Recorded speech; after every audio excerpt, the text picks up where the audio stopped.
All right, so for this little video, I want to talk about the themes in realism in 19th century European artwork. Um, so, coming off of some earlier art movements of Romanticism, Neoclassicism, there's a lot of talk about the academies and what the training that's being received, and specifically in France, but all over Europe. In this case, we do have artists who, have a similar academic training in terms of employing the art skills gained, but a little bit of departure with paint application and realism. But some really big themes and what are the changes is what's being depicted. So, like neoclassicism, we have a lot of allegorical scenes from antiquity, and romanticism, it's more imaginative, more reflections of, um, emotional states of mind. Um, yeah, so I've already gone over those. Anyway, moving forward. So, here in realism, we have a stark contrast to that as we're just painting what we see. I like this quote. I've heard it before, and I think it really summarizes the movement of realism quite well. I've never seen an angel. Show me an angel, and I'll paint one. Gustave Courbet, which is the artist that I'm focusing on today. So, obviously, that's a pretty strong comment on some of the paintings he is seeing from his contemporaries in the salons where he is exhibiting a lot of his work. And yeah, that he's really making a strong point to only depict things that he can see with his own eyes. And specifically, we aren't worried about scenes from antiquity. There's an emphasis in painting contemporary life. There's enough subject matter around us that deserves awareness and capturing, and even more specifically, capturing some of the grittier parts of the society. So there's elements of class awareness and specifically painting lower class individuals and in their different forms of labor, especially.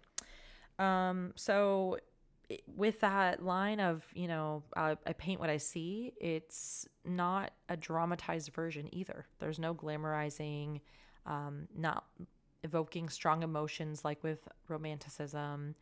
It's just a frank depiction of a scene, but really it's the choice of scene that is remarkable in realist painting, I would say.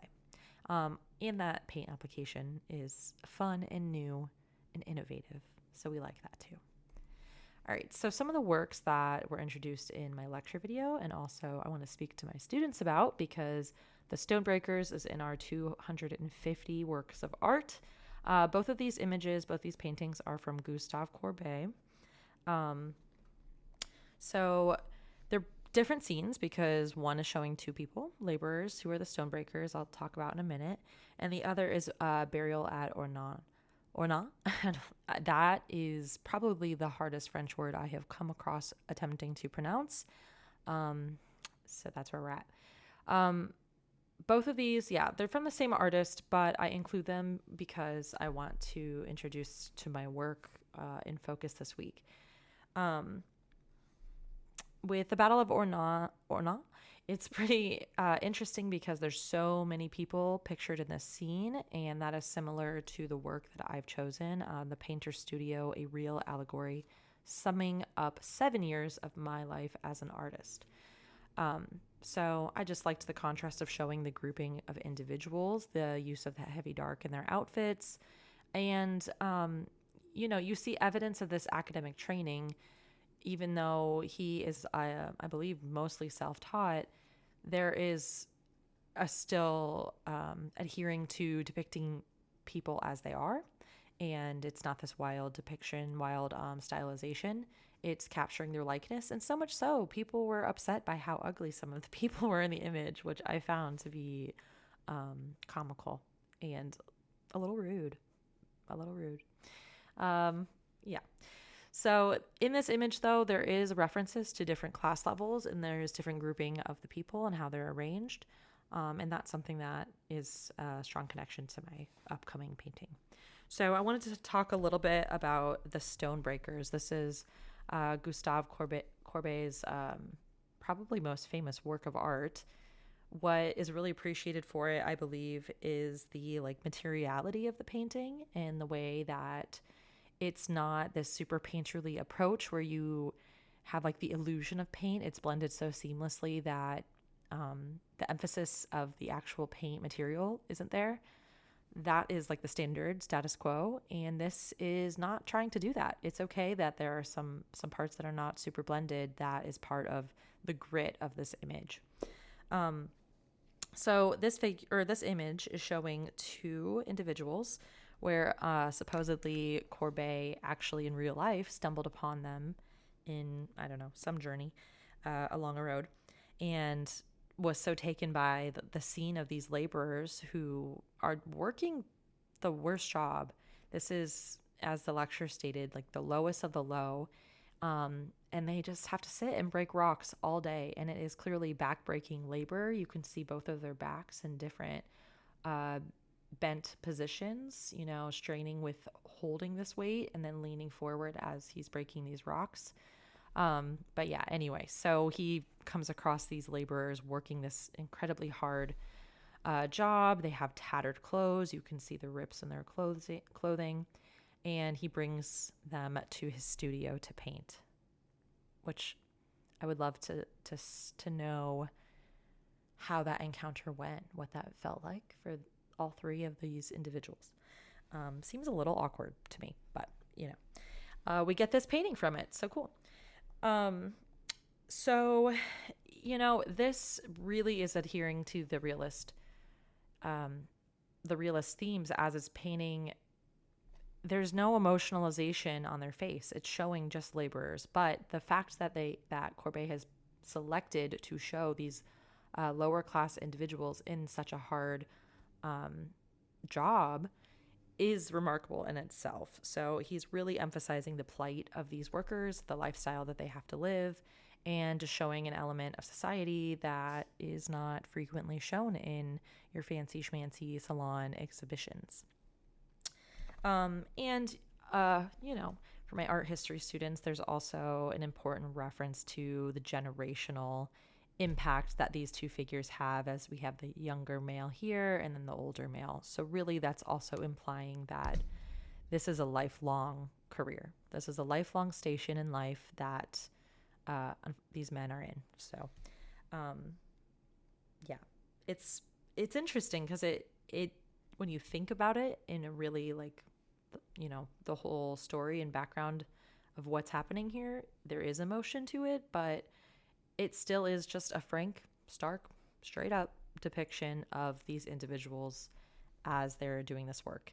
And this funerary scene is the same. It's straight up, here are people, we are burying someone, and no one's in, extreme sobbing mourning. It's not a happy scene by any means, but it feels pretty real to what it might have been like in real life. I also chose this specific image of the burial at Ona because of the scale. This thing is massive, and it's pretty interesting that in these realist works, there was like a specific choice in 4 of the artworks we saw. I don't know, a few of the artworks we saw. Throughout realism, there's an interesting choice to use such a massive scale to paint these scenes that is usually only used in history painting, like the coronation of Napoleon, for example. So there wasn't much discussion about what that meant, and I just want to pop that question in your brain. Why? Why did they choose such a large scale? I find that intriguing. With that said, here's another really large scale painting by our main dude, Gustave Courbet. As I mentioned, the painter's studio, really long name. So this is painted in 1854. This is just a little bit after these first two paintings. I love the name. The title of this artwork is kind of cheeky in the way that it's like contradicts itself. It's a real allegory. Is it a real image showing a scene of, this really happened, or is it an allegory? Is it a tale that is something we should, or not a tale, but a narrative to teach us a lesson? I don't know. It felt like a little bit of a jab at the Academy in including that allegory term to me. So, yeah, I already talked about the large scale. Something that I find really remarkable, we have the artist himself right here doing what he does best, painting. So it is interesting. He's painting a landscape, probably from his hometown of Ona. And he's surrounded by this nude woman, which probably would have been a staple in an artist studio. That is a frequent, I don't know, I want to say tool, but that doesn't feel like the right word. Frequent thing to see in an artist studio with models posing. And then this young boy who's looking up at Gustav with admiration. We have two groups of characters on the right and the left. And again, you see that theme of like the classes in this image. On his right are supporters of Gustav. And then on the left, it's different elements of lower class, struggling individuals who are, probably more on the impoverished side of society. We even have a skull reminding us of the gloomier things to associate with life. This woman in her tattered clothes as she nurses her child. And then the clothing that the boy is wearing, it also is an indicator that he is probably from the lower classes. And he's wearing wooden shoes. So also from a rural countryside. One thing I found also, I say one thing, there's a lot that I find very interesting about this painting, but one thing I especially enjoy is that there's a nod to like several other types of painting in this one painting, which I think is kind of what he's really alluding to in his title of the painter studio. And maybe showing the breadth of work that he's encountered in that time. So some of those different types of paintings, we have religious painting with this almost, this really posed figure who's nude. His body's almost broken like in a painting of Christ. And the blue cloth is an interesting color choice for that body. There's still life elements like in this framing here and the guitar and then the way the skull is set up. There is genre painting of the scene, and we have, of course, the landscape here. So I found this to be pretty remarkable. It ventures from realism in a sense that you might, this to me doesn't look like a scene you would actually walk upon and say, oh, look at this room. It's so lively, filled with all of these people doing many different things. So it is a little bit different in that way of these scenes that might be more of a snapshot of something that would be encountered. Yet, if we look at our themes again, we're looking at, to me, this is a commentary on contemporary life in a lot of ways, probably in terms of the Academy and what the Academy teaches and incorporating all of these art styles, including the various figures here. He's included Baudelaire, who is a big proponent for, I think Baudelaire's here, for painting contemporary scenes. And there's a lot going on, but no one is being very exaggerative about it. They're just kind of going about their day and being part of this scene and playing their role in the room. So it's pretty interesting.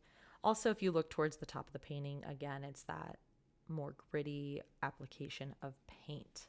So, with that said, that is realism, a snapshot of realism for you. Gustav, I hope you see an angel. I would love to see you paint one. Here's my source. Thank you.